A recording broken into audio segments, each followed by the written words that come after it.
Hey everybody, welcome to your world news. It's Tuesday, December 15th, 2015. Remind you the links in the YouTube chat, and I forgot to put it under the thingy, the YouTube video. I'll do that right now, just in case people don't see it. It's on the event page as well.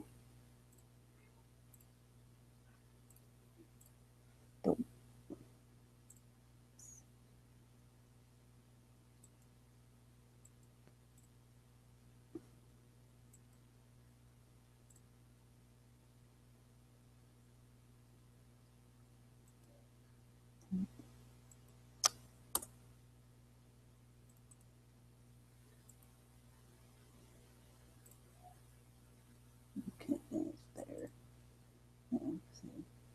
Yeah.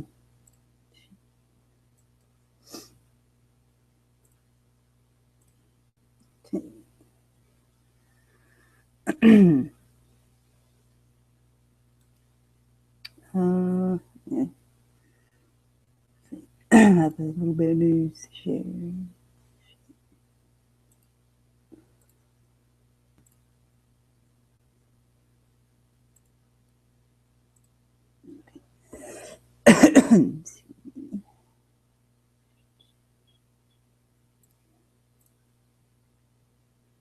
Just let me know in the chat if you can hear me good.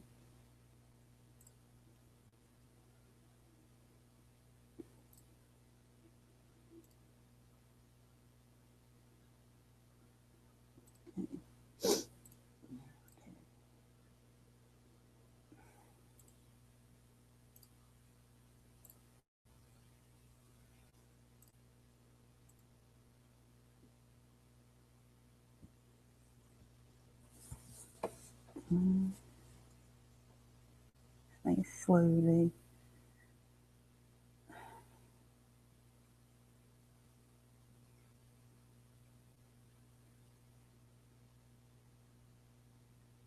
Is that coming through? Can't tell. It's not showing it up on my side here. Try it again.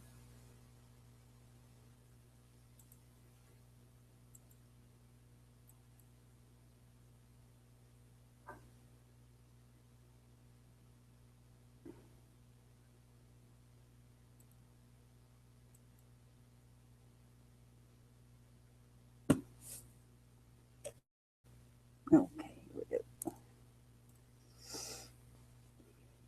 Got to make it bigger. Shit. You know.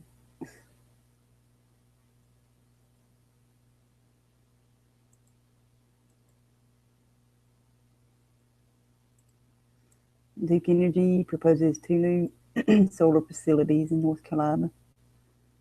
And this is from Market Watch.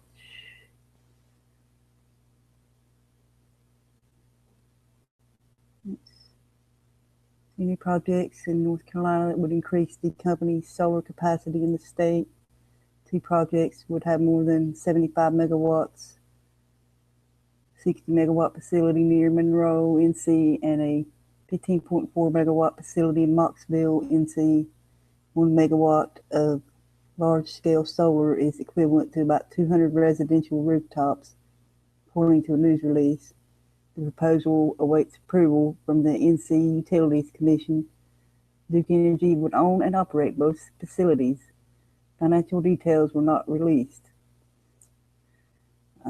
North Carolina is ranked 4th in the nation for overall installed solar, as Duke Energy continues to invest heavily in the state, currently working to complete construction of 140 megawatts of capacity at 4 solar facilities. Over the past 8 years, Duke Energy has invested $4 billion in wind and solar facilities in 12 states and plans to invest $3 billion in renewable energy during the next 5 years, according to a news release. And shares of Duke Energy are down 18% in the year to date, performing below the S&P 500 index, down 1.8%. They raised the rates as well on power. And this is even more, this goes into more detail about it. They're slated to be online by the end of 2016.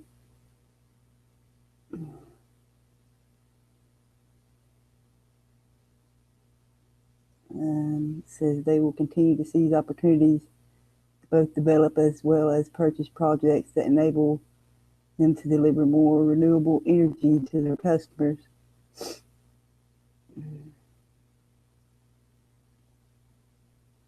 Let's see here. The company has requested transfer of the Moxville solar facility certificate of public convenience and necessity from the NCUC and plans to do the same regarding the Monroe solar facility.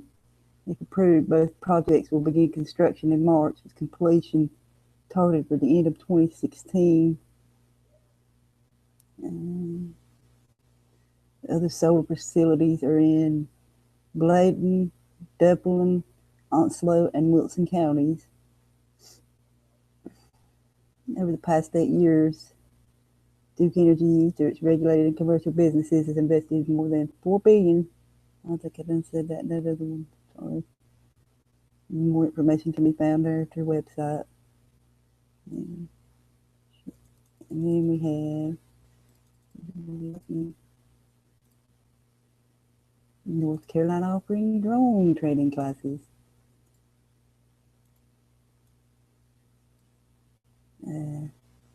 Flight captains will teach the course, which will include the use of Phantom 3 training drones. Topics will include privacy considerations, aerospace basics, and more. Classes will be taking place in Raleigh beginning January 9th and Saturday the 23rd of January. Basic training classes begin at $79. They're 2 hours long. That's the list of stuff. Regulations you have to know, I guess.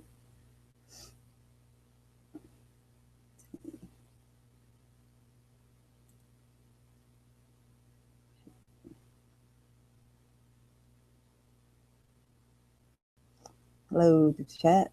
How y'all doing?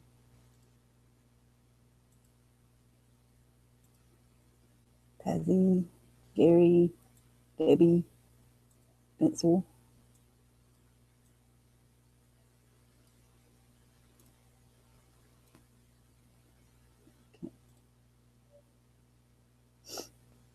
That was all I had.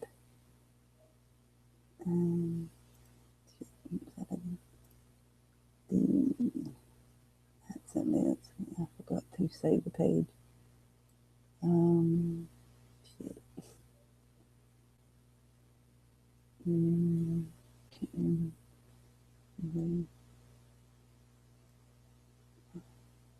Feel free to join. Anybody.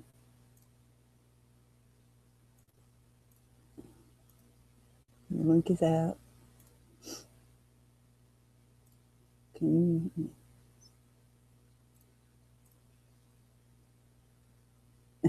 Tokyo have invented drone catchers now. Oh god. Yeah, solar would be useless in the UK. It's about useless here some days. The fucking spraying. And yeah. Okay. Anybody can join. Like I said, I had some other stuff, but I didn't save the page. And if I try to go to it, I will crash. Because I don't have it on my computer. Maybe I can.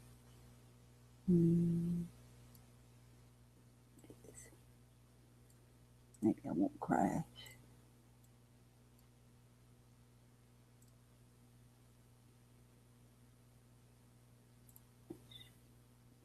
And we have Cookie, Crypto Callus joining in the chat. Hello. Let's see. It's going to let me do it without crashing.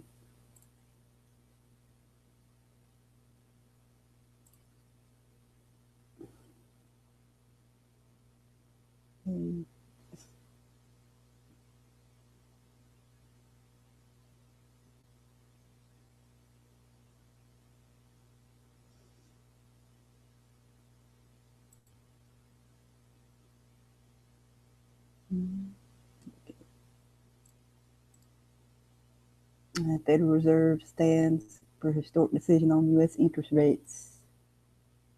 The dome of the U.S. Central Bank is expected to increase Wednesday for the first time in almost 10 years.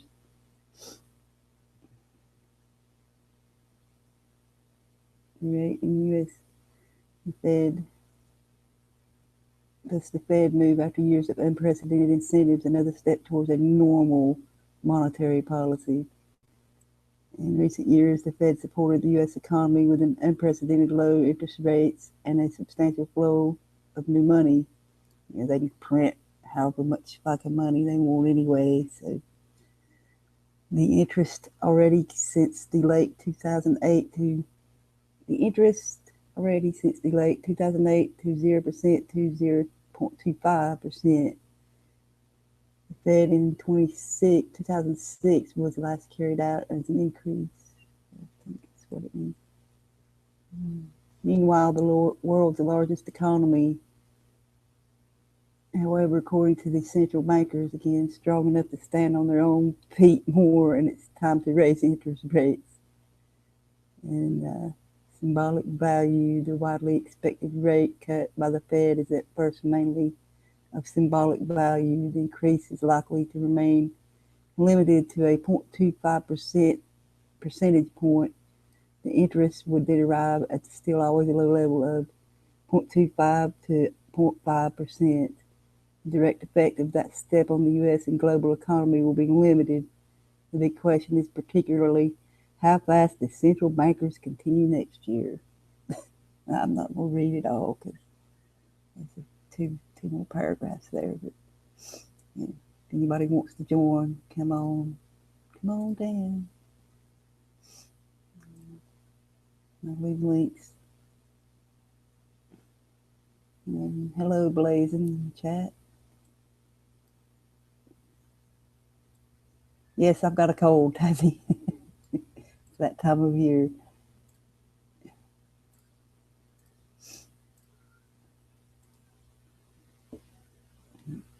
It's pretty cold, so.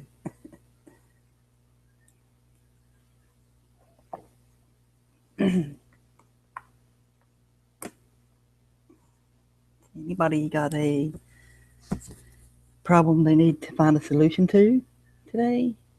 Or just want to come on and chit chat about whatever?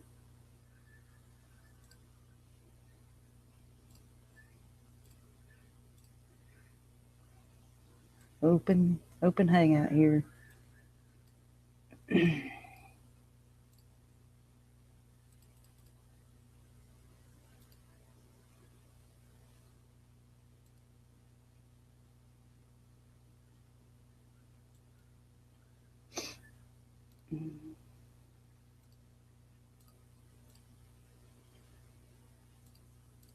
It's sunshiny here today. Pretty nice outside, but cold.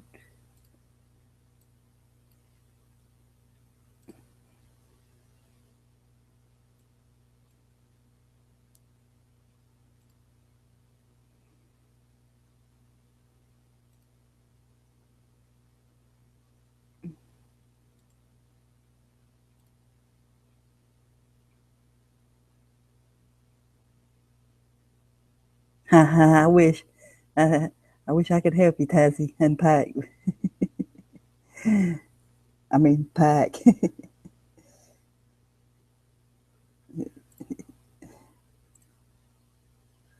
And, oh, yeah.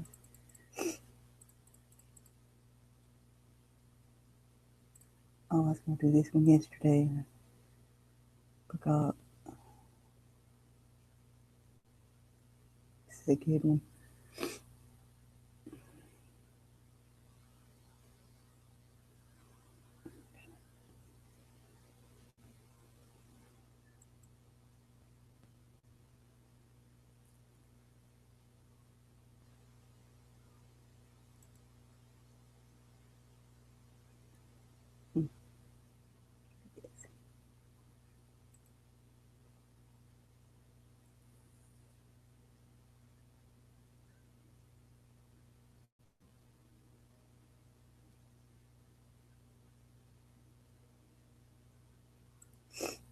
2 seconds.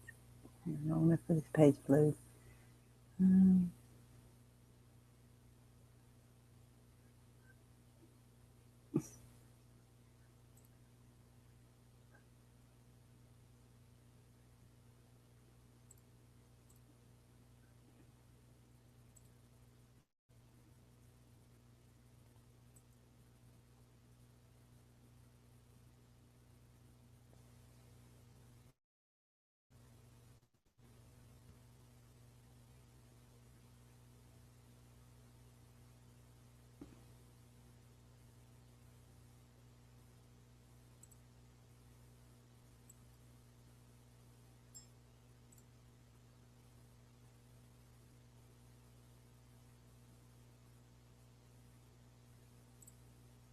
Hello, Cookie.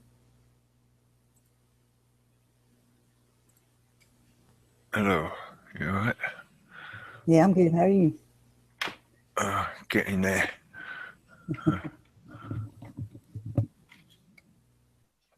I thought I'd drop in for a bit. I've still been running around doing stuff. I've been in and out. So, but I could hear nobody was like joining in. And I didn't make yesterday, so I thought I'd jump in for a bit. Thanks for joining. Talk about something. Hang on, get me jacket off. Oh,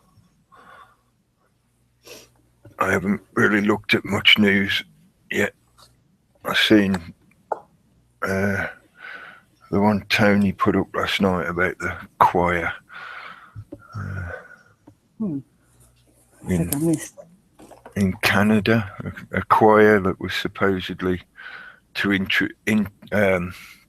not introduce, to welcome the refugees. They were singing a Muslim song or something, but it turned out that it was all just a con, because the song was recorded before, and then the Canadian government had decided to do this bullshit story about how it was done by this choir of children just to welcome the Syrian refugees and whatever. Other than that, I haven't seen any headlines for today, so I don't know what's going on yet. Probably the same old stuff. Yeah, of course. Donald Trump here, probably. I hadn't really looked at our national, just the local state news. Probably all Trump. And oh, Ted Cruz. I saw something about him this morning. I can't remember what it was. So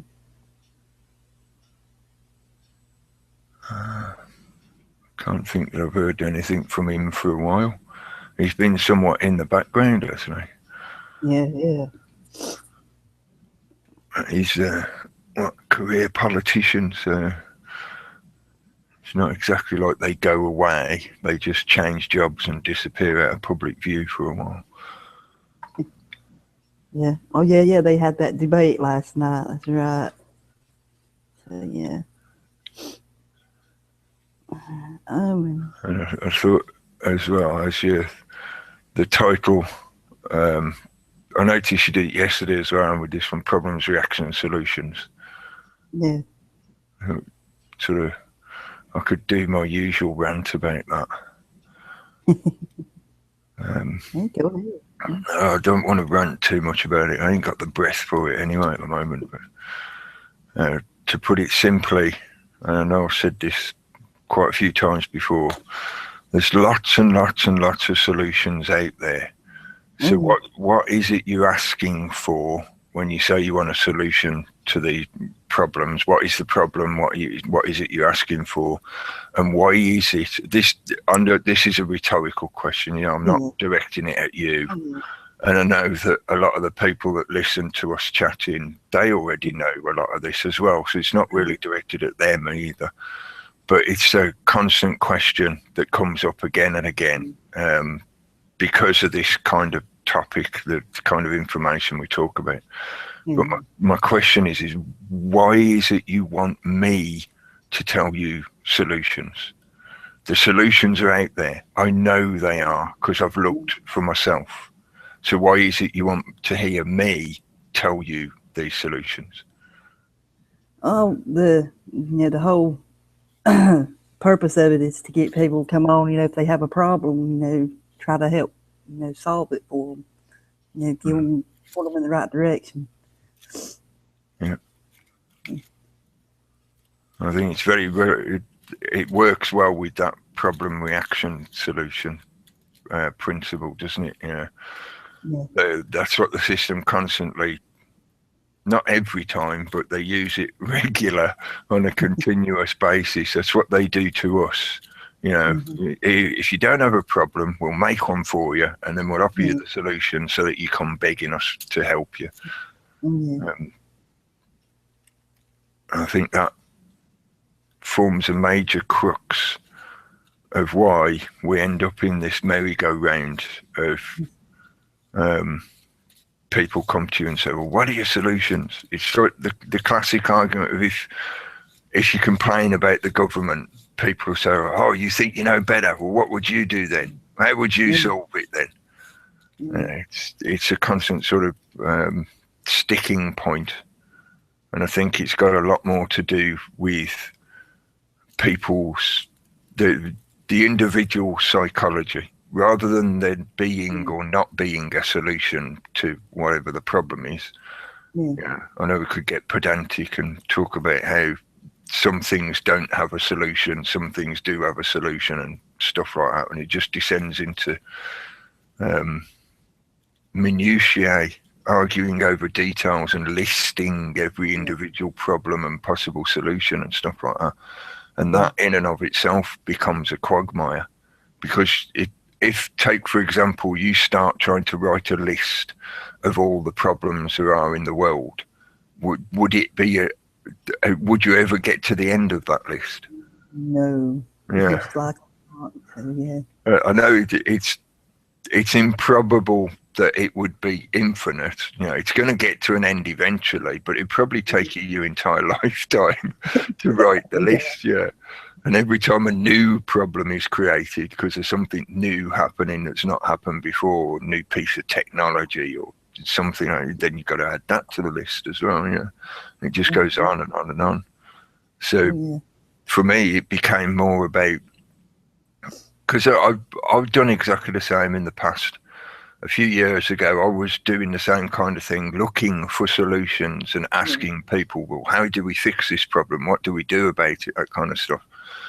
But I think it does come back to the psychology, I was going to say of the individual, but that's unfair because there's lots of people asking similar questions, basically the same question. And it's that, like I linked the Larkin Rose video earlier, I feel it's to do with that authority structure. So you go to ask somebody else that, whether you're conscious of it or not, you think somebody else will have an answer to give to you. And I'm not trying to say that they don't. I'm not trying to say that you shouldn't go and ask people for advice or for information or even for instructions of how to do certain things. But this presumption that we're entrained into by the system, that there is always an authority that you can go to and they will spoon feed you a solution. That's exactly what created this problem of problem reaction solution. Yes. People are so used to an authoritarian structure or figure, like a scientist or a policing force or whatever, will give you a solution. So you don't have to look for this stuff yourself. You just have to find somebody who claims that they're one of those authority figures and then let them tell you what to do. Yeah. That's, what I want to do here, get people in the right direction to find it for themselves instead of, we tell them, hey, here's your solution. Just point them in the right direction and let them discover it for themselves. Yeah. Yeah. I feel you've been doing more than enough. But you've been putting out a lot of information and perspective to encourage that. That's the kind of thing that I think this is my personal point of view, so I don't want to paint other people into a situation, but that's what we need more of. Oh yeah. Yeah, I think it's part of the problem. The way I see it, the part of the problem is the fact that everybody always looks for somebody else Yeah. to give them either a fix or a solution, and it doesn't really work that way.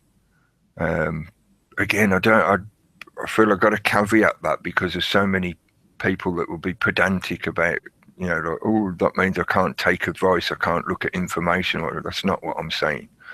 That's just being pedantic for like a self-justification reason of your argument. The reality of it is we all, like we talk amongst ourselves, information gets shared, and you learn things by, the way I like to say it, you learn it by osmosis.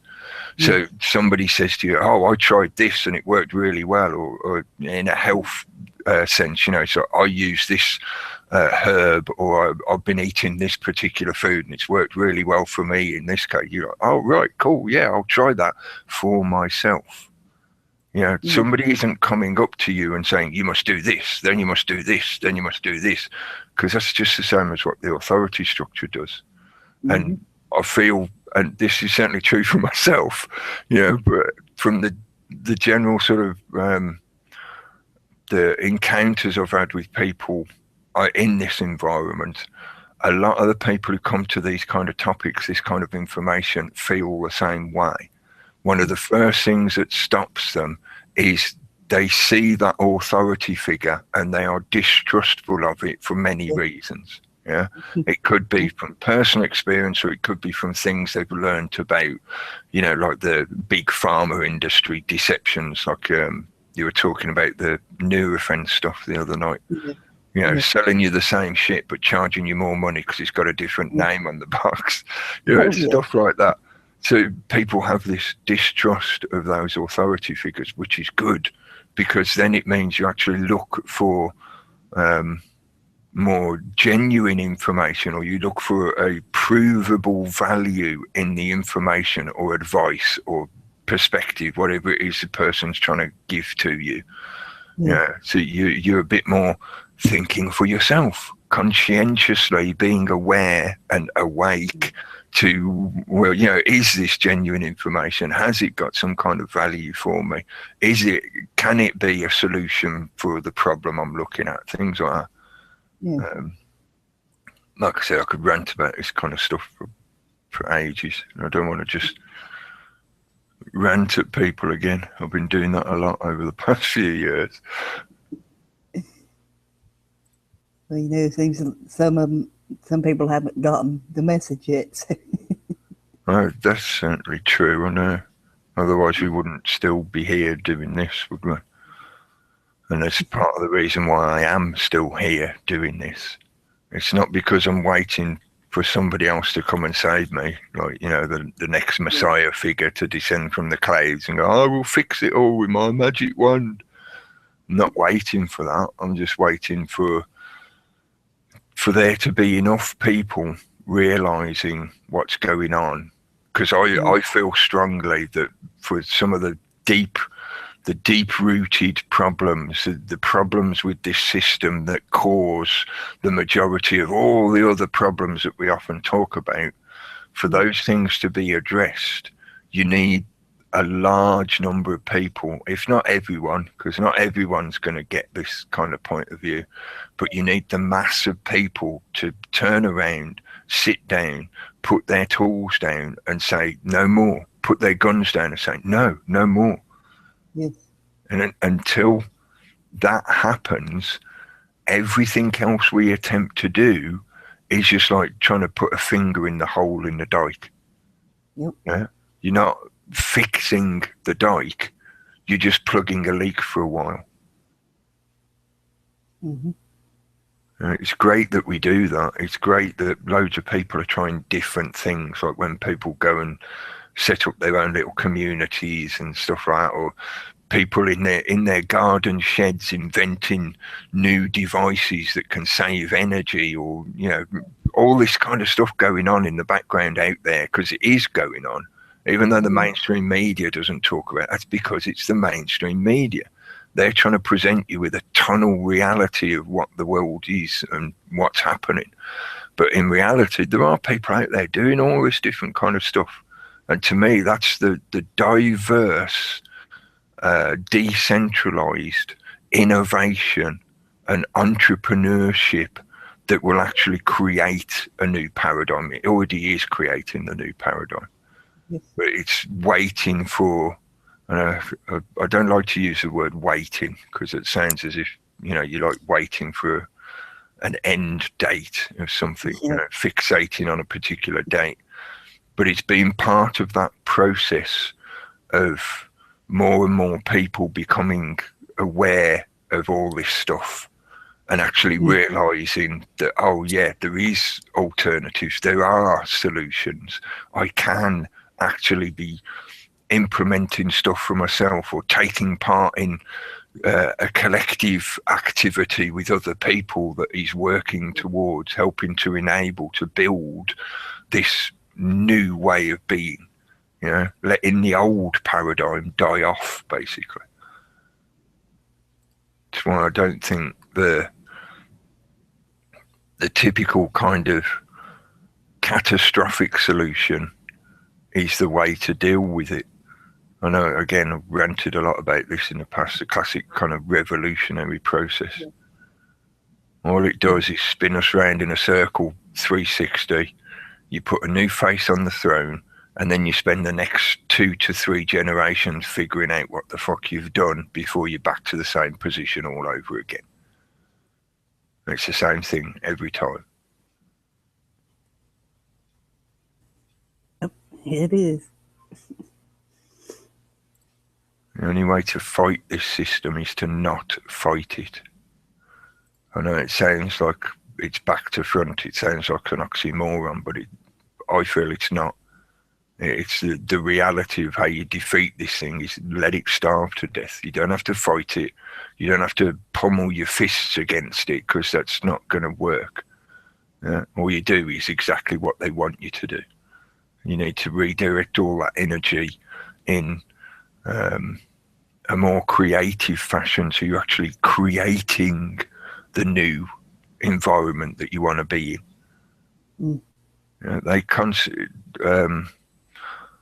I just got blooming, like I usually do, ending up with metaphors in my head. Yeah. It's like all those big old buildings that I know we've talked about them before. Lots of people have talked about them. There's loads of information out on the internet, certainly on YouTube, about how some of the big old cities have got these buildings in that are designed in certain ways by certain groups, the typical names that you can instantly think of like, oh, it's them, they built this and they built it to do this, that and the other. The system, the metaphor I was thinking of is a system is like a group of people that are trying to keep that building upright, and they want you to participate in that. They want you to help build it and renovate it and keep it standing and secure it and protect it. Whereas the reality is, if you want this old paradigm, this way of the system to go away, to die off and go away, then you've got to start participating in the repair and protection of that building. That's what it represents. It's like looking after that old building. No, forget that old building. Let it fall apart and collapse in on itself and go and build something better. Yes, exactly.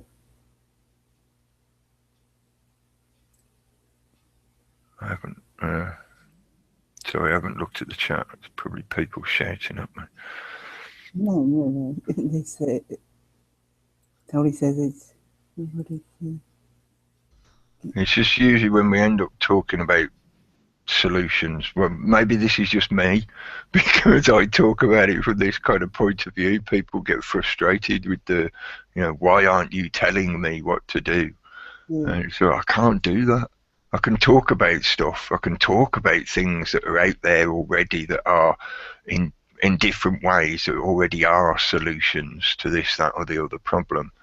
But a lot of the time, people don't really want to hear that point of view because it doesn't fit what they've been taught is the way to solve the problem. It's like when every problem, the classic cliche, when every problem looks like a nail, you think you're a hammer, yeah, and you've been taught to think that way. So how do you deal with the nail? You hammer it down. You know, you've been taught to think that way. You've been taught the solutions that they want you to think of, the conclusions that they want you to have. Whereas if you sit down and seriously think about it for yourself and honestly approach the situation, you know, you've got to be honest with yourself and honest, realistic about the information, etc., that you're looking at, you know, pragmatic about it. Then for me, that what led me to the conclusion of that it is a complete waste of energy. If anything, I'm still feeding it energy whenever I try to smash it. Yeah? Every time you hit this thing, it gets stronger. So in other words, stop hitting it. And I know, like I said before, many people see that as being pacifistic, and it's not. I don't feel it is. It depends on how it's implemented, but it's not about pacifism, not at all. It's about, like Aikido. It's about how you redirect the energy that the enemy is throwing at you. You can redirect that energy in such a way that it does no harm to you, and hopefully, if you're good at what you're doing, it actually depletes the enemy. So if the way to do that is to stop punching the walls of the castle, then stop punching the walls of the castle. Yeah. Hello, Gary. Hey, Gary.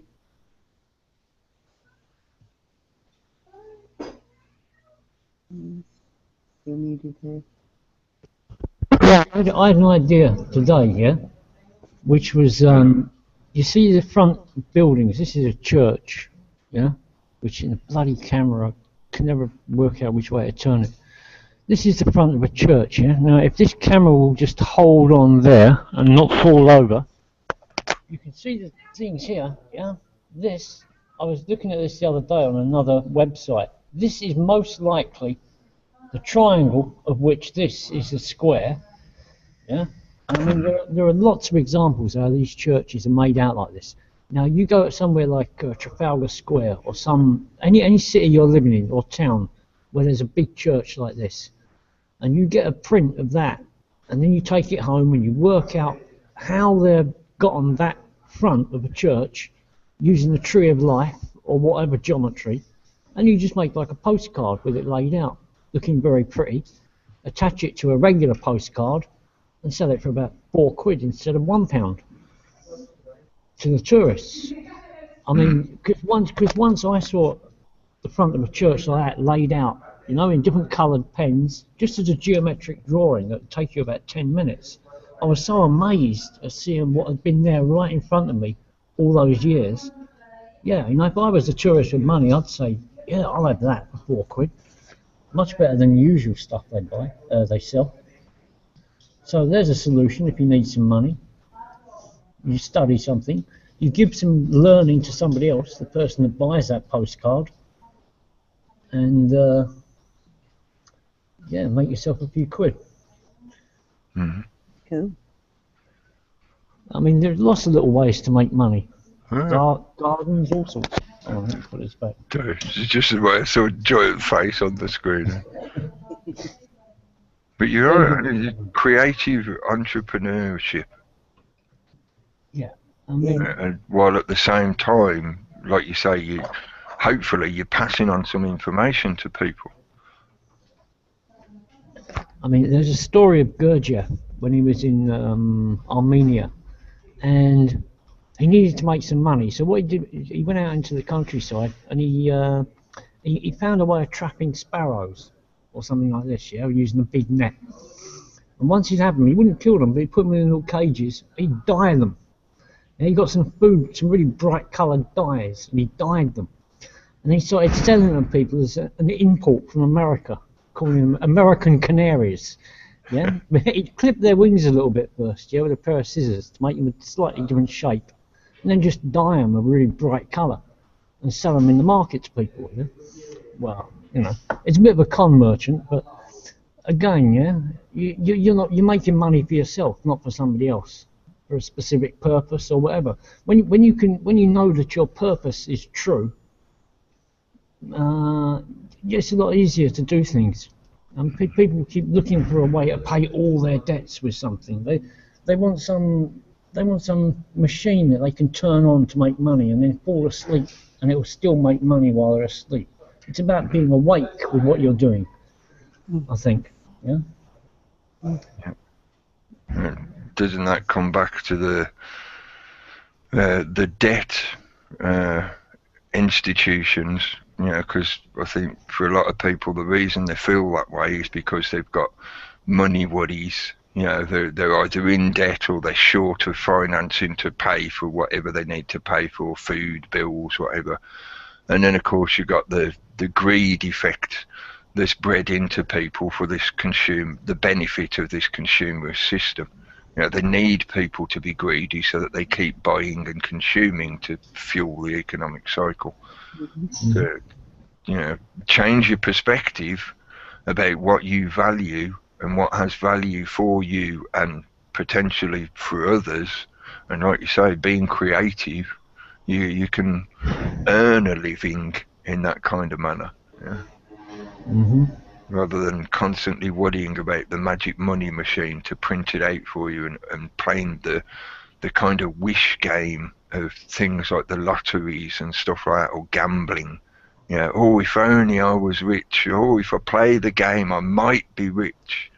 Yeah. I've never understood that kind of mentality, but the more I learnt over the years, the more I felt it was that kind of insidious manipulation of people. We get you in debt, and then we give you this option of playing a wish game. And while you're playing this wish game, we're forever picking your pocket for you to play. Like the shell game with the 3 cups that you used to play. They'd say to you, oh, there is a ball in there somewhere, the wish game. We promise you there's a ball in there somewhere. Just put your money on the table and we'll play, and you've got a chance of winning it. Unbeknownst to you, 99% of the time, you're being conned by somebody who's very good at sleight of hand, and there's no ball under the cups. All they're doing is milking your pocket for all the money you've got. Put another one here.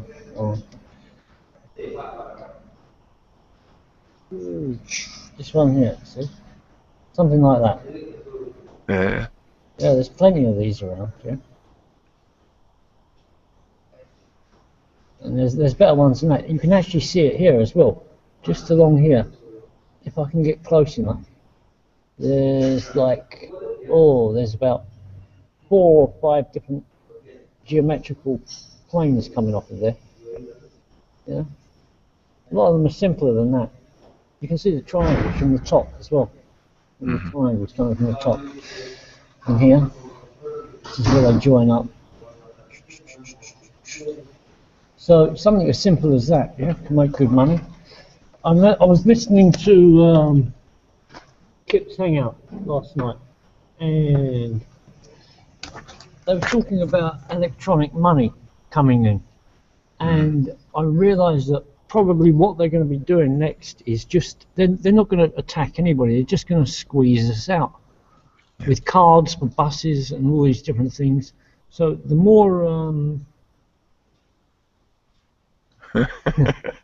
the more little techniques you have, the more ways that you can produce something that can be traded, the more the little tricks you learn to get away with things, the better. Because after a while, you're not even going to be able to beg for cash. It's just going to have to be food. It's going to have to be exchange, everything. Yeah. I mean, there'll still be ways around it, I'm sure. You can go to pensioners and do their garden, and they'll give you their Oyster card or whatever. But things will get harder. You're just going to have to try a lot harder, and there's going to be a lot fewer people who are going to be able to stay off the grid. But you'll be able to do it because they really won't care about you. They're just worried about getting 90% online where they can control them, I think. Yeah. I think for a good while they will tolerate what they'll probably call like the freedom camps, where like you will inevitably, and this has already started to happen in a lot of the bigger cities, the mega cities, and it's happened in certain other situations. For example, the immigrants in Calais started constructing what will become their own ghetto city sooner or later. You know, it's already approaching the size of a small town because it's got a few thousand people living there. So that will grow, and that kind of stuff will grow. You can look at places like Johannesburg in South Africa, which has got large areas that are somewhat independent because they just get on with it themselves. You know, they're like mini towns within a town. The favelas in Rio in Brazil, same thing. They get on with their own stuff. They're almost independent. You know, they're not quite truly, but they're almost independent, and they're like pockets of resistance almost. And that's what I say, the kind of freedom camp idea.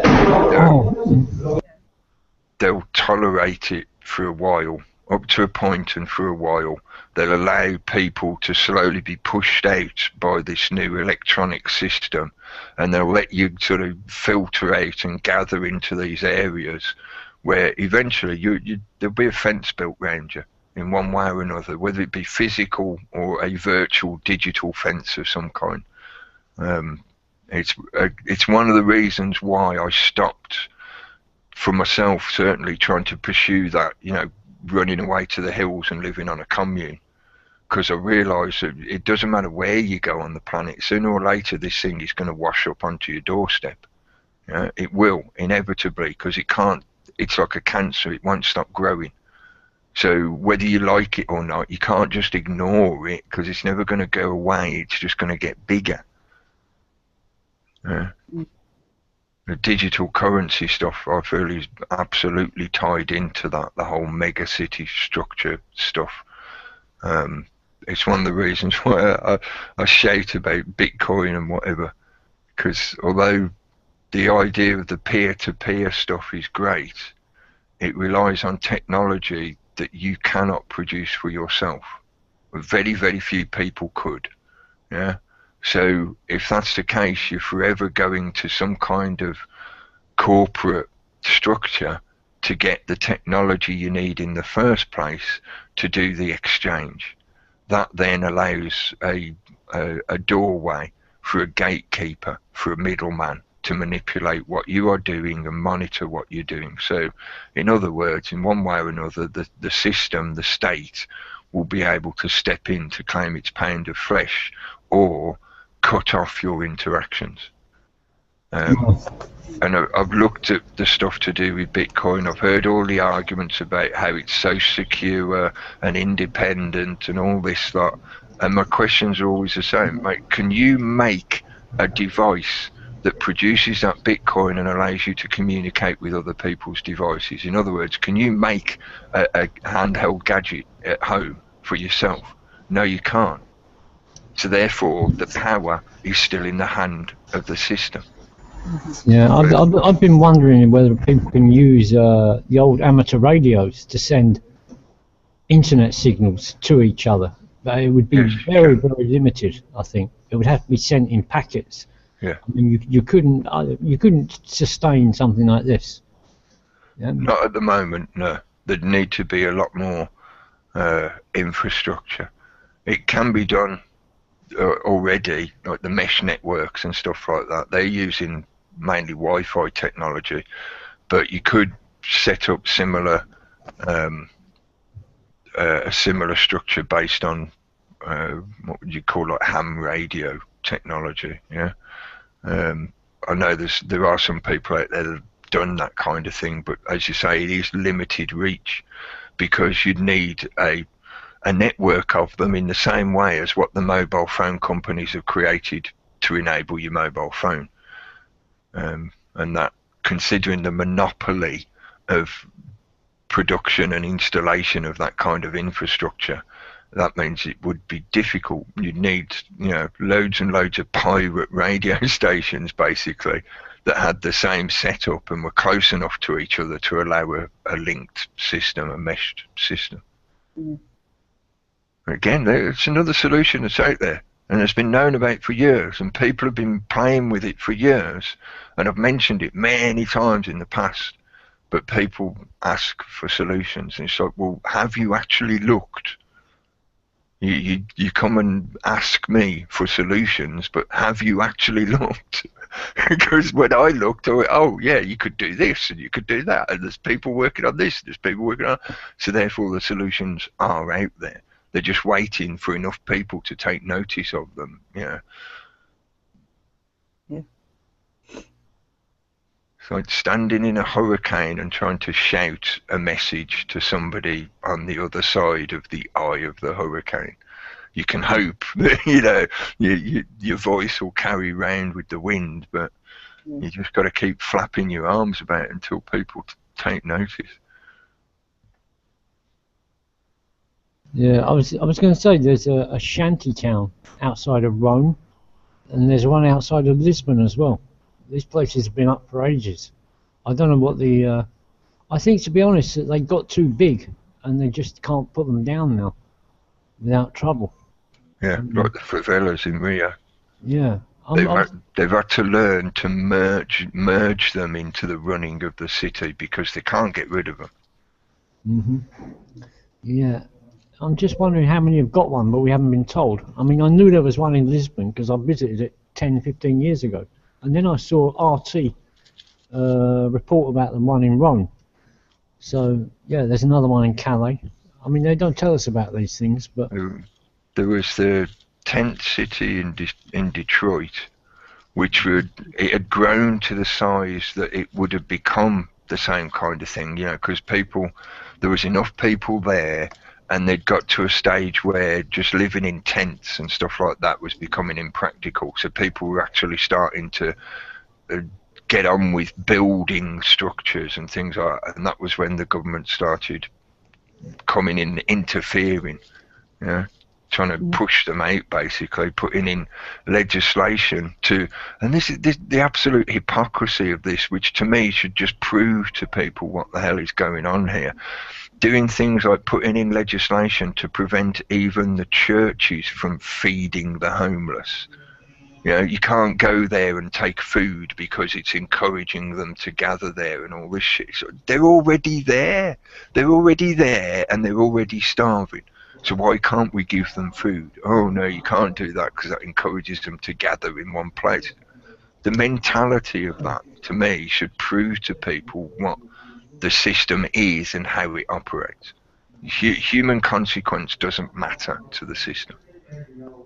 They've even got a page on Wiki, European shanty towns, but there's only like 6 of them listed. Let's see if there's any more. Madrid, they've got one in Denmark, Kabul City, 30 shanty towns in Stockholm. Oh, I think this is the Muslim thing. So... Depends on the size of them as well, doesn't it? Yeah. If you could find like every home and every little pocket within a community that is like that and added it all together, it'd more likely add up to a large number. So the system tries to keep it in small pockets so that people don't really notice as much. Like what they did with the traveller communities here in the UK. Over the last few decades, they've slowly restricted and restricted and restricted to the point that they've been forced into staying in fixed locations, and then those locations have been shrunk or closed down altogether, such that they've basically been squeezed, economically pushed into a situation where they had to give up their lifestyle and change to a lifestyle that suited the system, that the system wanted them to have in the first place. In other words, get a mortgage, get a home, stay in one place, send your kids to the indoctrination centre, all that kind of stuff. For sure. England was not a good example to use outside of the newer shanty towns, like London's Kabul City, because they've really clamped down on that. I can't think of many towns in England where they would allow it to even start. No, not anymore. No. But other places, they don't mind so much. I'm thinking in Madrid, yeah, I've been there, and there's a lot of immigration from third world. Same in Lisbon, from Brazil. So that's where a lot of the immigrants went, and they didn't mind because they're just a pool of cheap labour. Yeah, and they can deny them benefits, I guess, but yeah, I mean that would be a poor what is it? That would be a poor life. Only be able to go from these places to these places. Even Barcelona, I said they wanted to introduce their own currency, but it was going to be digital only, which I think is a bad idea. I haven't bothered going on the line and telling them that. Maybe it'll be worth it. I don't know. But you got to wonder about some of these people, whether they. The new mayor, she's all right actually. I thought she was all right. What she did, the new mayor of Barcelona, about 3 weeks ago, and this is going to be a regular thing. They closed down about 10 or 15 of the major roads, sections of major road in the city, on a Saturday because there's not much traffic, and they turned that 200 yards of road into an open market. Yeah, and it's like car boot market. Pretty much anybody can go up there and sell things during the day along these little strip markets, and it worked really well. It was really popular. And she's looking for a moratorium on mortgages, evictions, and she's passed other laws where people buy up properties, eviction properties, and they just use them to hire out rooms to the tourists. So a lot of people were in two minds about that. Is it good to take away support from the hotels and let ordinary people let their rooms out? But ordinary people have got a different way of doing it. You know, they've got swaps with people in other towns and things like that. So really it was just the speculators buying up properties and letting them out during the tourist season, making money from it, disturbing all the neighbours, etc. But she's put a stop to that. But again, you know, any time somebody comes in and starts imposing more rules, you've got to sit back and ask where they're all directed. And she's part of Europe, I think, like a lot of them. I'm just waiting for a Catalan to now come out with Catalonia will be the ideal regional area of the new Europe, which would be like all, you know, 50 years of independence just gone like that. Yeah, you can be independent, but you've got to be a region in Europe. So, a fiefdom. Yeah. With the way France changed from, I think it was 90 districts, which are like counties, into 13 mega regions. And a lot of people didn't like that, but it kind of went under the radar, and nobody said anything else about it. I think maybe that was one of the reasons for France being the target for the terrorism, yeah, because they're, unbeknownst to us, they're really taking away the regional identities in France. Yeah, and the infrastructure separations as well, because they're all being consolidated into an umbrella. So, you know, all the police forces are being integrated in the background, and they're all being culturally amalgamated as well, because it doesn't matter what country you look at, near enough, certainly in Europe, the police all look pretty similar, apart from the lettering of the word police, you know, that they have on the chest or their back or whatever. And usually in many of the countries now it's included in English as well anyway. You know, it's in the native language and then it's in English. So all these different countries across Europe, you can look and the police look very, very, very similar. Oh, they do now, yeah. 20 years ago they were very independent looking. Yeah. Yeah.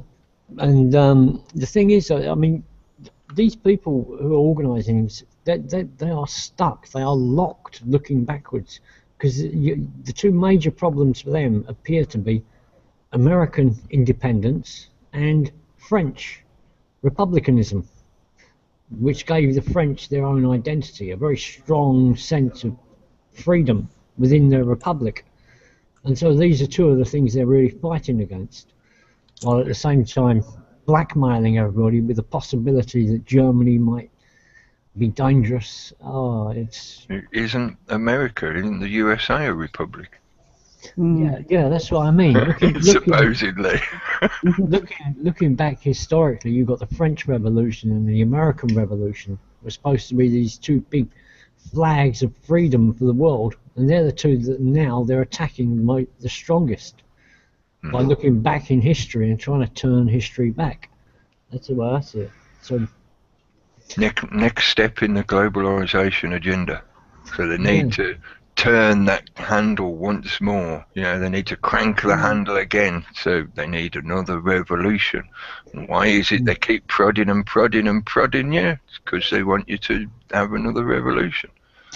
I saw a video of some of the people turning up at the Place de Republic in Paris, lamenting the Bataclan things, and there was some guy saying we should send the Muslims home, and another guy saying no, that is not French Republic, that is not the spirit of the original French Republic. And you could tell the whole bloody thing was scripted, both sides, to try and turn, because it's a very strong idea. You have Guy Debord, and you have the students in Paris, and you had the Commune in Paris for freedom back in the 1890s. I think they got the date right on that. So the French do have a very strong idea on what freedom is, and it runs parallel with anarchy and republicanism, and sort of not really communism. So they're having to reprogram the French people at the same time, and that's not easy. So they've just had to hammer down and go back to basics: terror, fear. In England, it's not too difficult. They just have to bring people back to the mindset of the Second World War. Yeah, I've been doing that a lot over the past few years. A solution to that? Stop listening to their bullshit. Yeah, exactly. Stop watching the news. If you keep filling your ears with bullshit, you're going to grow mushrooms in your head.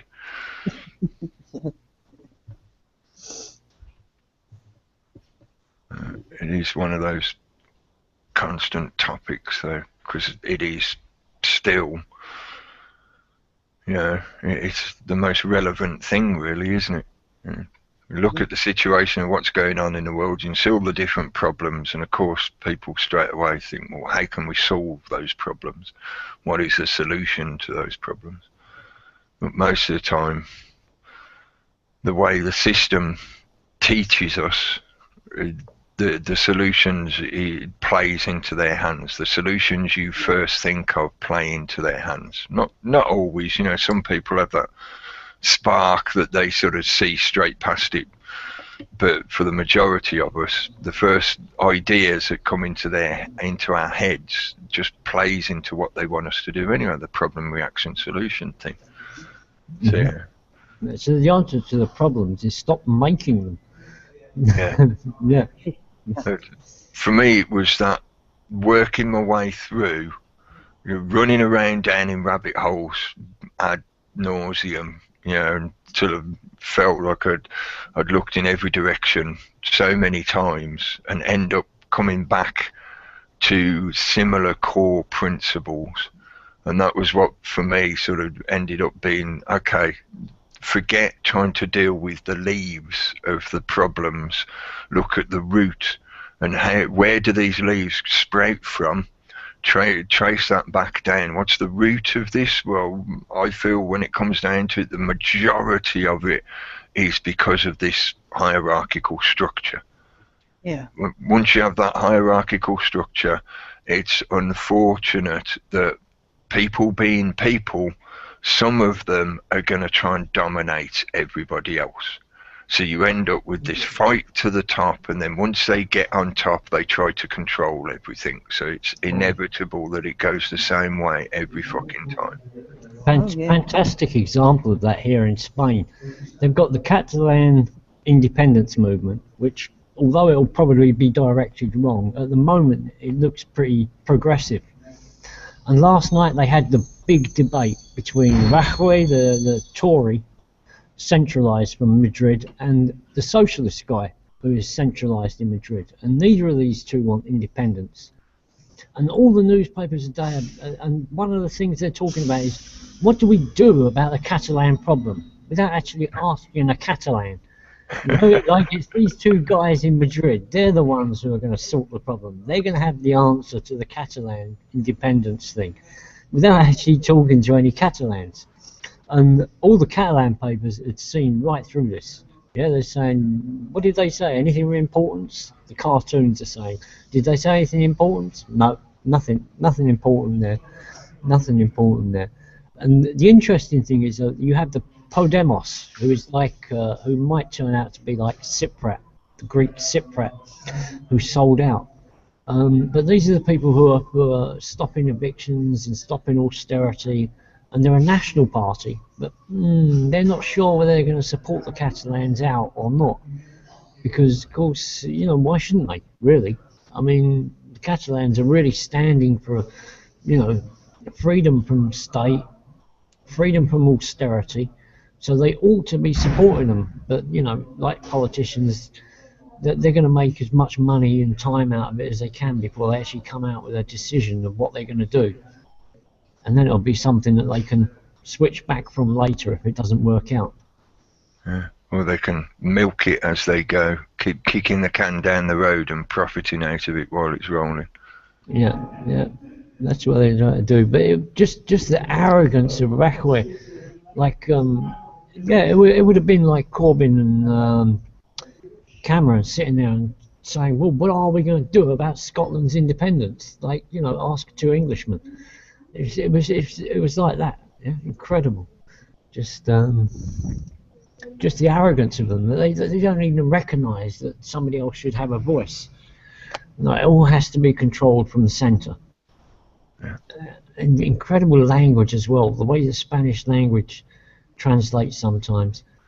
What's his name? Arthur Mas and the Catalan independence. They were having their own polls and their own elections. Not an actual election, just you know, just a test to see what people wanted. And Rajoy says, you shouldn't do this. And they went ahead and did it anyway. And Rajoy comes out and says, you are guilty of disobedience. I mean, the language is just a little bit different. So over here, you know, to me it looks ridiculous. And of course, anybody who phones up the police, this is unrelated, but on the same topic of the language, phoning up the police and telling them there's been a crime is actually pronounced in Spanish as a denunciation. So you phone up the police to make a denunciation. I mean, a lot of the language seems to be going right the way back to the Inquisition and stuff like that. And it's not modern, you know. It looks outdated, telling somebody they're being disobedient. I mean, yeah, they've taken all their language from the old Inquisition and Franco, I guess, as well. And it just doesn't look right, yeah, when people see it in the newspapers. I don't think. But, yeah, it's an interesting story to watch, to follow, the Catalans. Who is Yeah, I've been waiting for them to have another referendum or something. Oh, there's December 20th is the next election, I think. I'll go and look it up. And is that just like a local election? I'm guessing it probably is.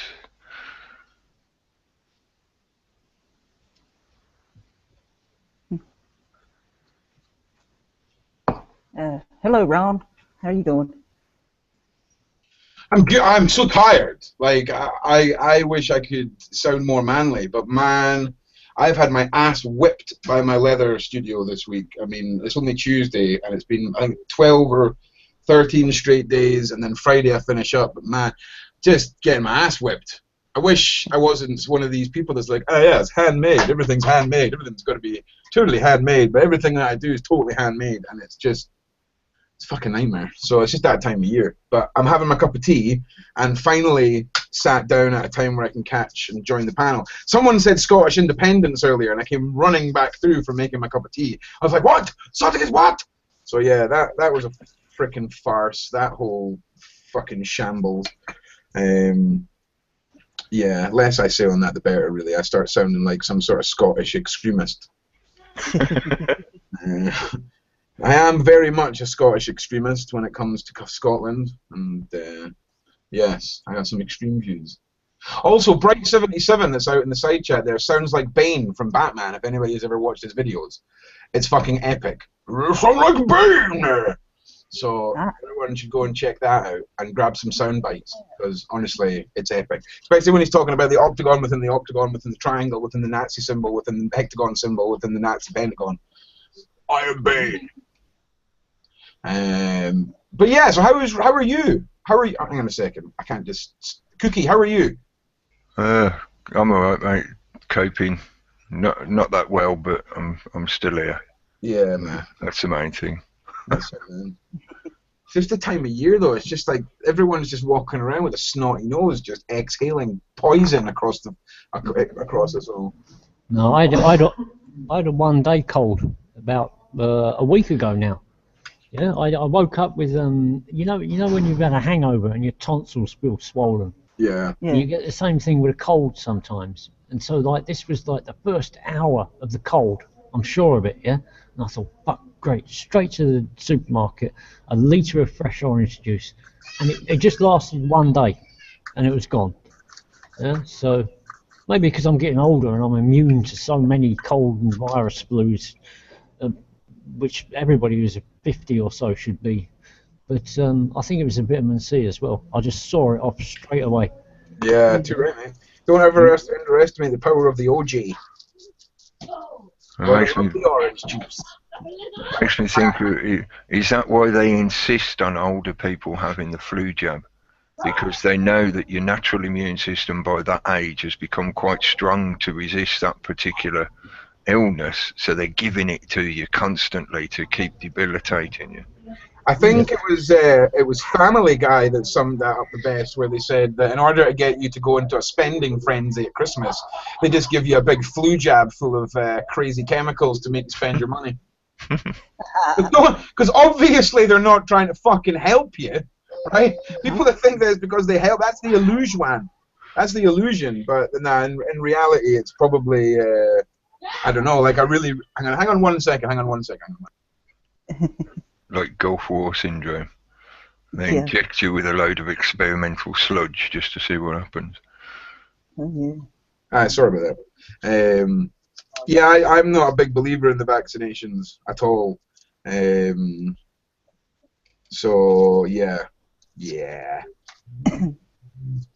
I haven't been reading the chat, so sorry. Trying to concentrate on one thing at a time at the moment. And what about you, Rebecca? How's your week been? It's been pretty good so far, yeah. So, Nice. can't complain. It's cold though. Oh, for fuck's sake.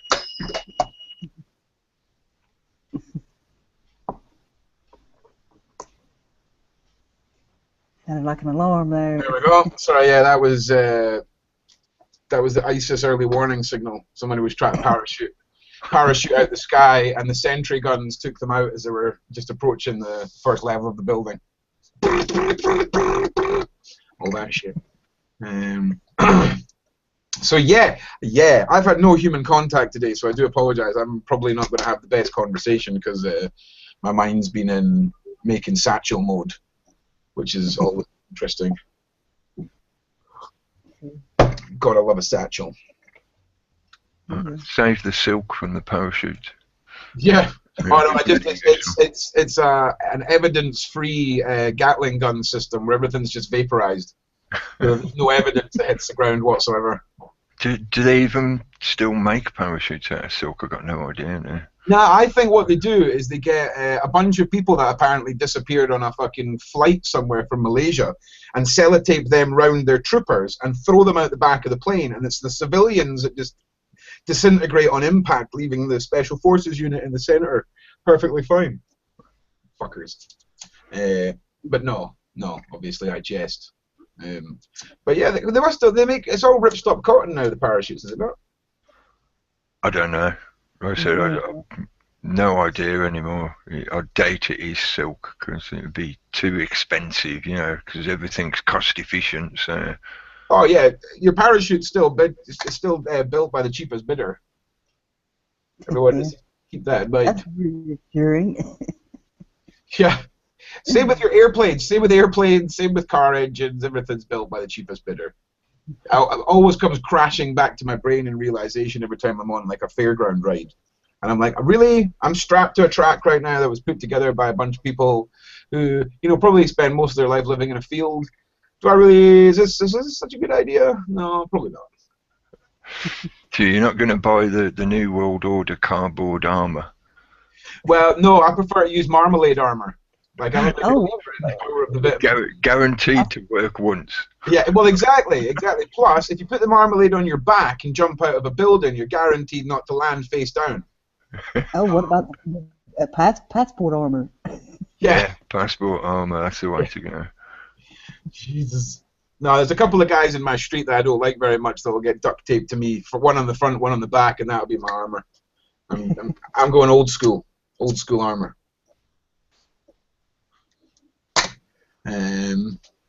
So yeah, everybody ready for Christmas? Anybody else as ill prepared as I am? What's Oh, Christmas? no, not at all. Not ready. Oh, Cookie, you miserable bastard! You know what Christmas is. Don't hit me up with that. Jesus, don't make me explain what Christmas is. Humbug. Oh man. I think we'll be having I usually do an online Christmas party the day before Christmas Eve.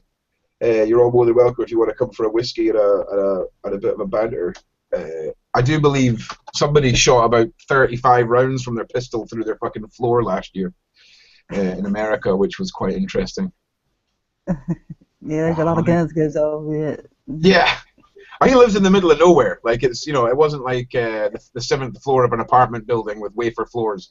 It was man in cabin in woods shoots floor. Yeah, if there's nobody there to hear the gunshot, did he really fire anything? One of those ones. Yeah, it's like I live in the middle of nowhere, basically. Yeah, and Mm-hmm. not everybody down here be shooting their guns or fireworks. So. If I lived in America and owned a gun, I lived in the middle of nowhere. That's all I would do every day was shoot my gun. That's all I would do until I had trigger. Until I'd worn out my trigger finger. Basically. My neighbor, he does that on the weekends, and it's like right up behind our house here on the hill, and we're like, yeah, that would piss me off. I'd have to go and have a word with him. Wake you up early in the morning, shit. You know what you should do? You should go and buy yourself the loudest World War II machine gun that you can legally buy in America, and just go and wait, or a brim gun, like a British World War II brim gun, which basically sounds like a jackhammer going off, and just wake him up abruptly with that. It'd be crazy. Yeah. Absolute monster of a thing. But yeah, it's kind of the same theory as when I was younger, my family and I bought a restaurant, and when you buy a restaurant, you spend the next month just eating nothing but steak and fucking wild caught salmon and all the rest of it, and then you get totally fucking sick of it. Do you know what I mean? So that's what I would be like with my gun for the first 6 months living in America. Every tin can glass bottle in the whole of the United States would be my fucking enemy, and I would be dragging it back to my property to fucking vaporize. Yeah. So yeah, I'm sorry. I'm talking a lot of nonsense. Really, I really do apologize. I should make some points to come on and actually put forward here. Is Father Christmas still going to bring you presents, and if you're shooting your gun all the time? Well, yeah, because he's the biggest gun-toting motherfunker that there is. Do you know what I'm saying? He has to be to fight off the mole people that come and try and take his reindeer. So honestly, I'm going to stop talking. What am I talking about? I'm going to order some food online or do something proactive. I'll be back in a minute. Okay.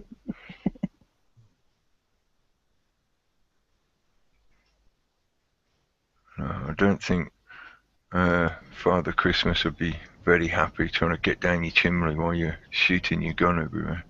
No. Did you see the LA schools have been closed over an unspecified threat?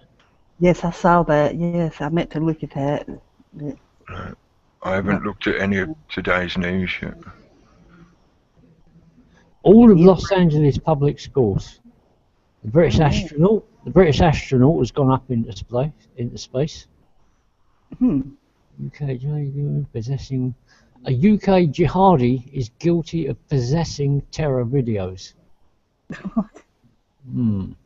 What, you mean he's got a video of Cameron doing things with a pig? That would be terrifying. It says a gun-obsessed jihadi who said he was on the MI5 payroll has been. Can you hear that? Yeah. Oh, can't hear the video, no. Oh shit! Why this ad? Why this ad? How do I turn the bloody ad off? I can't hear anything. Don't know. We can hear you fine, but we don't hear the other audio. Can't hear the video or anything. Lucky you, it was one of those boss scents. Oh, perfumes, it's Christmas, isn't it? I remember last year there was a, what was his name? It sounded exactly like the guy was saying, Giorgio Armano. There was Giorgio Armano, guard your money.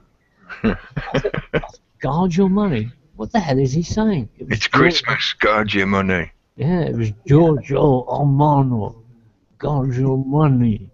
It was weird, man. I mean, it was in English as well. Anyway, this gun-obsessed jihadi who said he was on MI5 payroll has been convicted of telling the truth, possessing a collection of terror training videos. He returned from a trip to Syria and he was stopped at Gatwick and he found all these instruction videos and an audio file on his equipment. Like, why you can't just send it to an anonymous address digitally and pick it up when he got here, I don't know. No, stop talking common sense. Yeah. Oh, like this guy was talking truth. That's why he's been put away. Yeah, it doesn't fit the storyline if you try and look at it from a common sense point of view. Yeah. Oh well. It says he was on the MI5 list, and then he conveniently came through the airport so that they could stop him and look at all his stuff and go, tut tut tut, not allowed. Now we can make a big news story out of you. He goes, oh shucks. I would have got away with it too if it wasn't for you pesky kids. It's good. Sorry, go on, Rebecca. Go ahead. I was just going to say, it is getting that silly. The mainstream news is becoming like a Scooby-Doo show. Well, this has made news. Why does Ed Miliband like advent calendars? Because he gets to open advent calendars. You know, you have these calendars where you open the door, because he gets to open the door to number 10. And this joker's top poll, and it's managed to make it into the top 10 news items of the day. And, on what news site? Is that BBC? Yahoo. Yahoo. Oh well, I don't know why I was differentiating. They're all bunkum. I don't know. I think Yahoo just takes the top from about 4 or 5 different sites. So I mean that's why I don't mind it. Yeah. Daily Mail might avoid something, but everything turns up on Yahoo. They just take the top news feeds from everybody else, which is what some people have been complaining about. But yeah, but it's biased anyway, isn't it? Even if they take it, the top 5, those top 5 on every different news site will be biased presentation anyway, framed deliberately for political reasons. Like when you look at the BBC website and it's got the top 10 most looked at stories or whatever, why is it those stories? Because that's what they want you to. They want the public to have that impression that everybody else is looking at those stories, so that it encourages you to look at them and take them in, and that's feeding you the narrative. Man, this Margaret Thatcher's wedding dress sells for 25,000. Hatton Garden raid. The accused needed the money to pay off debts. Debts are so big they needed diamond jewellers to pay them. More Britons support leaving the EU. Ground control at Major Jim. MPs sing as the British astronaut launches. Goodbye. I mean, Christ, man, MPs singing. I mean, yeah, would put a bloody curse on it, wouldn't it? Helen Sharman, whoever she is, Britain must not fall behind in the space race. Oh, no. Yeah, we'll have to. Yeah, we'll have to open a few more food banks just so we can have our astronaut up there as well. Man slams truck into hotel lobby after alleged bill row. Oh, I don't know. Have you guys seen the now and then photos of New Orleans 10 years after the hurricane, where the photographer took pictures right after the hurricane and he's went back 10 years later to the same places and taken the same photograph and then overlaid them? I'll show you.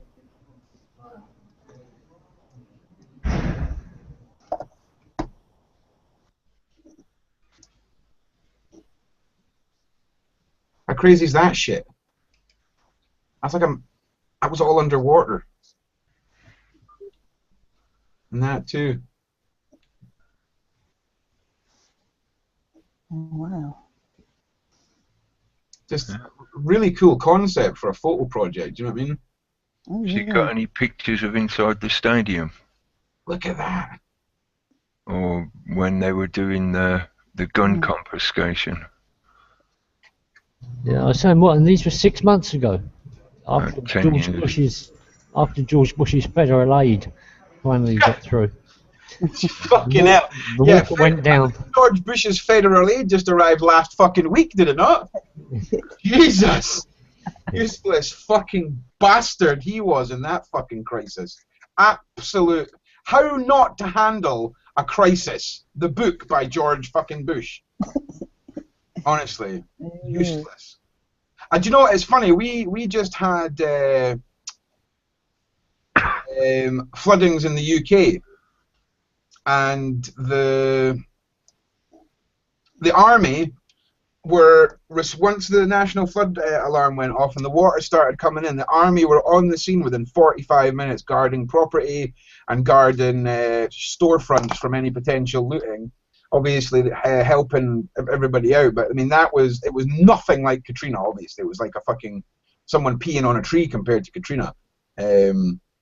But you know, at least I kind of feel like every country's learned a lesson from the response time that went on during that, which was just, I mean, it was ridiculous. Yeah, but it wasn't incompetence. I don't feel it was incompetence. It was deliberate. Of course, yeah. So, in that respect, the response time, it isn't really an argument, is it? Because it wasn't that they were trying to get there to deal with the situation. They Of course it's an argument. Until they come out and admit that that's what they were trying to do, of course the argument's there. Of course you've got to argue the point that the mass population of the planet believe that this was just poorly organized data getting put across. But it's not. It's exactly as you've said. The whole thing was just an absolute dream to the whatever you want to call them, the NWO, the elites, the fucking motherfuckers. I wonder Yeah, how much did those budgets increase for those different agencies after that, because they threw up their hands and go, oh, we couldn't cope, we need more money. I'm done listening to America and their budgets, because I've seen what the American border looks like now, right? And I actually genuinely thought it was an actual border with a wall and shit. But there's just like some tank traps with some fucking wire going across it and shit. Like, I mean, 57 billion defense budget, and you can't fling a few million at building an actual fucking border. Apparently from these immigrants that are sneaking over the border and causing such lethal damage to America. Bullshit. It's not like that in Canada. They reckon everything for 100 miles along the border is just pinned down digitally. You can't go anywhere near the border. I mean, the federal, it's part of the kind of Agenda 30 that the federal government controls the whole border, along Canada anyway. Yeah. I saw something about that. Yeah, but it's not a problem if Canadians sneak into America. Yeah, so why do they stop them? They're stopping the Americans from getting out and from travelling freely. Well, I'm not surprised, because, you know, we're talking about a FEMA camp-ridden, guillotine-buying organisation here. Private limited company, I should probably add. Do you know what I'm saying? Well, they all are. USA.limited. Yeah, they all are. UK is as well. There's a lovely story for Christmas here about Starbucks, yeah? Starbucks paid $8 million in taxes in England after making profits of $3 billion. Yeah, and they're actually paying less than they did last year.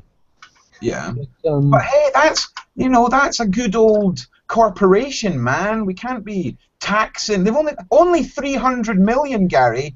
Only 300 million. Come on, we've got to leave them something. Mother. I saw a good news item on Kip's thing last night about these. I mean, I'm sure it was manufactured because you had these guys who sell Christmas trees. They were Islamic, yeah. Yeah. And so they had this story where on the video you could see these guys who were clearly white going and nicking the Christmas trees off the Islamics. Yeah. So to me it was a Christmas present story for all the white crusaders. Yeah. Somebody sticking it to a couple of Muslims by stealing all the Christmas trees. Yeah. Well, unfortunately, Muslims have just as much right as anybody else to sell fucking Christmas trees. Motherfucking fascists trying to steal their trees and shit. Yeah, but you got to give a story to the UKIPers. Keep them the way they are. Keep them the way they are. Feed them. UKIP's headlines will be trees liberated from terrorist hideout. Do you know what I'm saying? We've liberated our trees. We've got them away from these evildoers. Exactly. That's exactly the subliminal message there. You know, a Christmas present for everybody across the news. It's a good way to tie in different threads of the narrative, isn't it? You got the Crusades element of the Muslims versus the white races, you know, the white knights.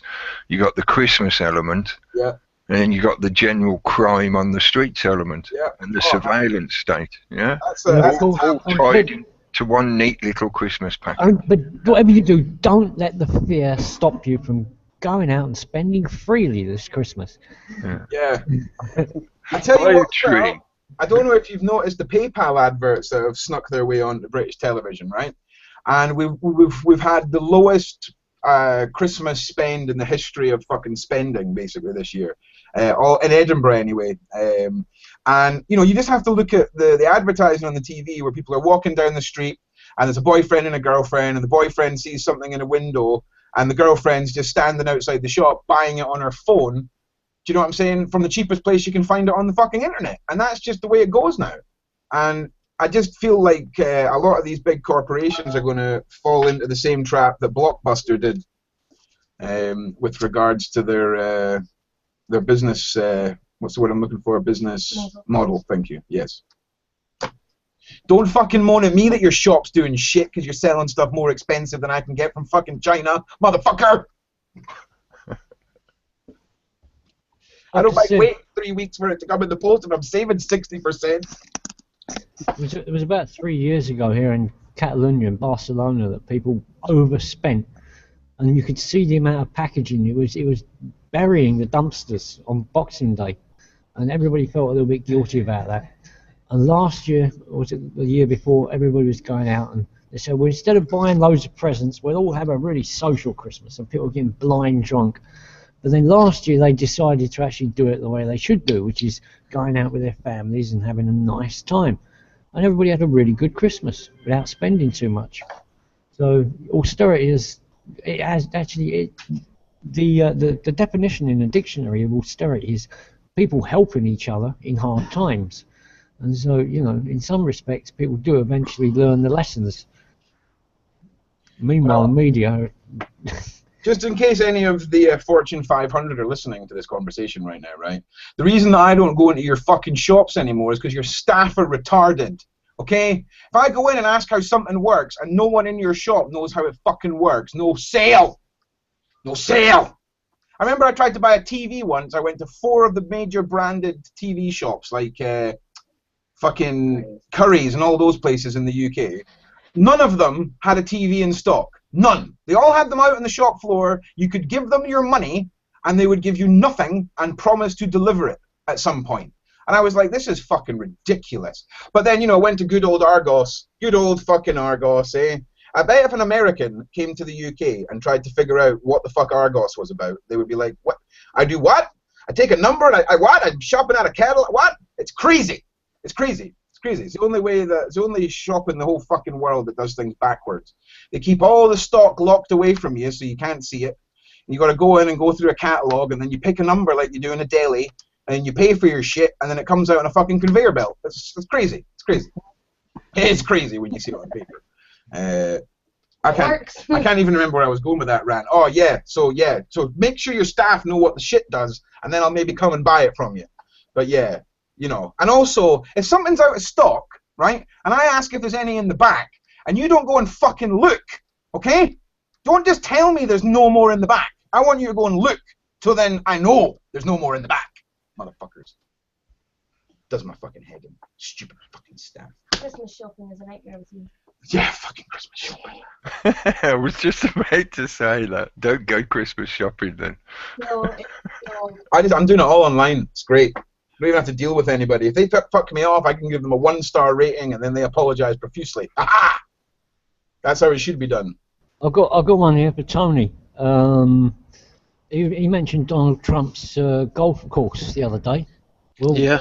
Donald Trump is trying to get these windmills stopped. He's trying to stop them having windmills built next to his golf course. And on Wednesday, they're going to decide on that. A high court. I don't think Donald Trump will be building anything in Scotland. There's been a lot of chat that he's basically barred from Scotland after his Muslim comments. So anything he builds in Scotland, believe me, a whole bunch of motherfuckers regarded as the scum of society will turn up with big old fucking rugby jumpers with bricks inside them and start demolishing as things are getting built. There's no foreign workforce that you can bring in to live in little caravans next to the work site that can handle our lower tier society members when they've got bee in their fucking bonnet. I remember when the anarchists came to Edinburgh for the G8 summit meeting a few years ago. And they said on their Facebook, they're going to smash up the capital. We're coming to Edinburgh, fucking smash up your shops and do you. So the council had to legally give them somewhere to camp, okay? So the council done the right thing and basically gave them the one park in the roughest part of Edinburgh, probably one of the murder capitals of Britain, right?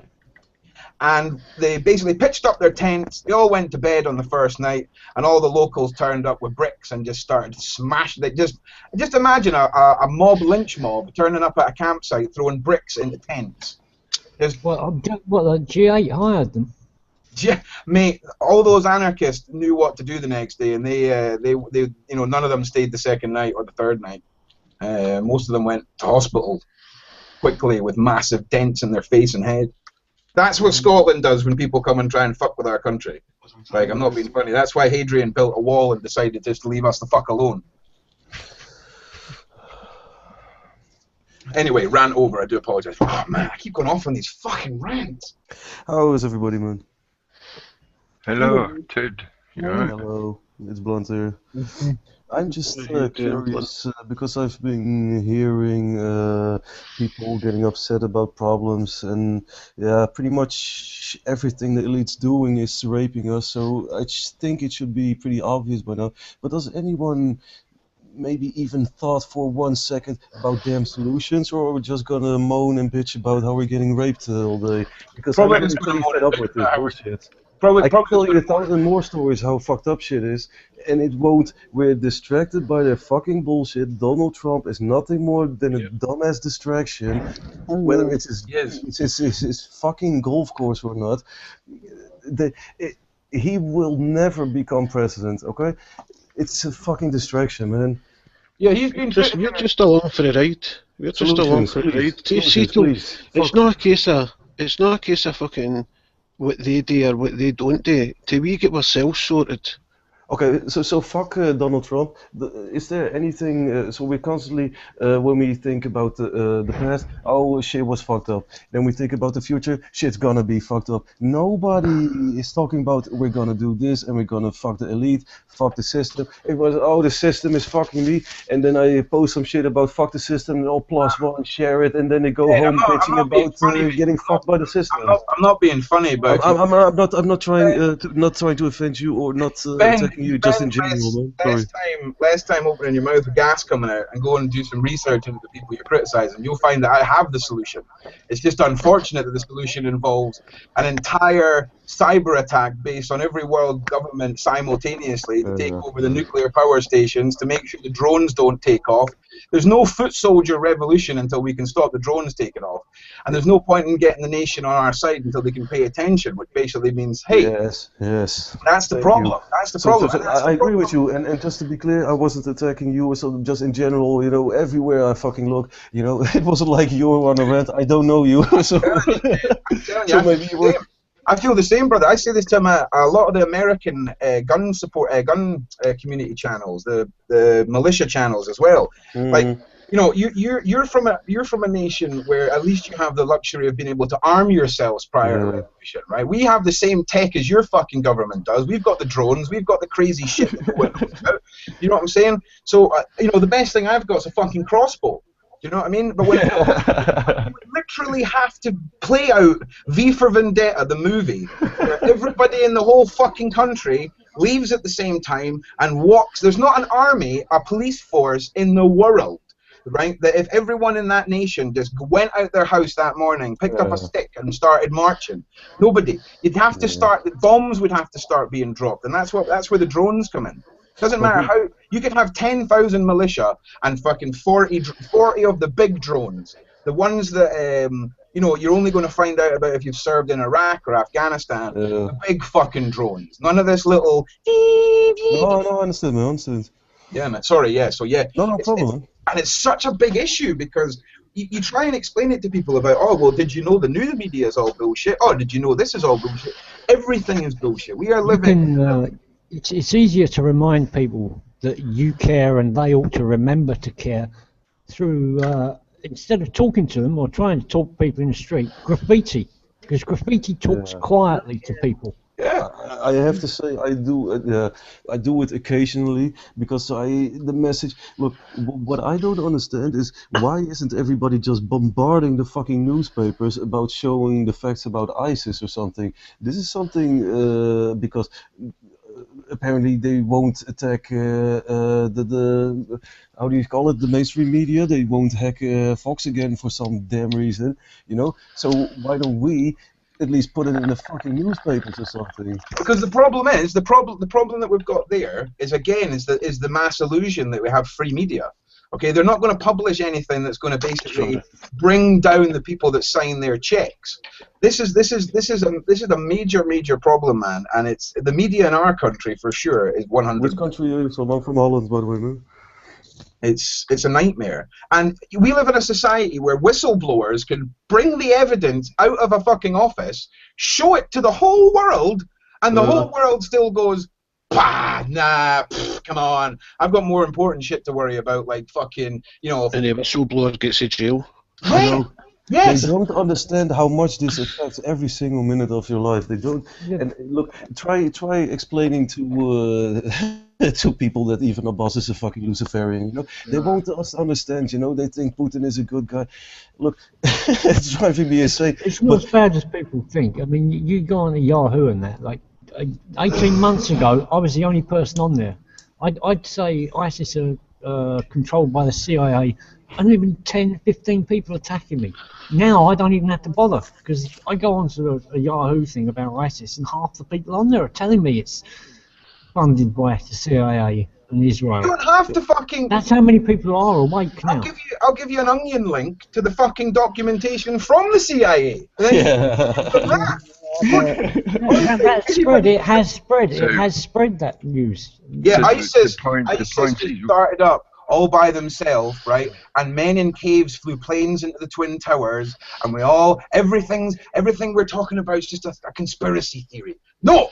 Honestly, I can't even condone people that, you know, still believe that fucking Al-Qaeda flew planes into the towers. I can't deal with it. Yeah, or even refuse to listen to the other side of the story. So okay. I'm gonna throw a question at you, Ted. Right? I want you to pick if you had to. Now this is just in fantasy world, right? If you had to pick a side, right? Would you go Putin or Obama? And explain why you would pick a side. If you had to, Ted. I'm not saying this is. I'm just saying, you know, you have to. There's no choice. You've got to pick one. Whose side are you? There's always a choice. I can pick neither. No, not in this. Why can't I? What forces me to pick either? The rules. What? So I'll just ignore the rules. You can't ignore the rules. Of course I can. No, not for the game. Not for this game. No, This is because it makes it interesting. If you had to, and you had to put forward your argument as to why you would back either of them, what would be your choice? I wouldn't pick either. You I don't have to provide an argument. You have to pick for one. I would. You have to pick one, or everybody else in the whole world dies, and you're left on your own, and we cut your penis off. either. Using that kind of threat does not make me agree with your argument. I'd pick You're going to neither. let everyone in the whole world die. It's a hypothetical, so I can hypothetically let everyone die, yeah. No, I've got a button here that's going to wipe out the planet. I'm secretly part of the NWO, and I have a big red button here. And this is part of the elite's twisted game. This is how decisions are made on the world economy on here. But seriously, you have to pick one.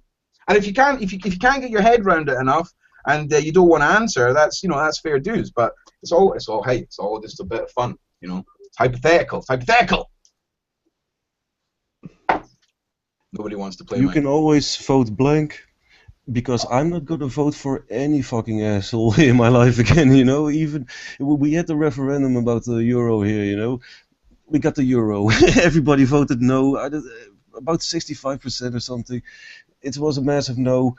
We got the euro. Fuck democracy. It's a hypocrisy. It doesn't make any fucking sense to vote for any asshole. So I'm gonna vote blank. Not voting, that's bullshit, because then it just gets neglected. It just doesn't count. If you vote blank, it's different. It's all bullshit now anyway, mate. Certainly here in the UK, because they're rolling out legislation that means even if you don't vote, they count that as a vote for the current parliamentary. Okay. I'm just going to say this just one more time, and if anybody wants to type this so you can copy and paste it, right? You have to choose between one of these two options. There's no cop-out, okay? It's an intellectual fucking argument as to which bullshit story would you be willing to back in the bullshit media behind one of these two bullshit motherfuckers.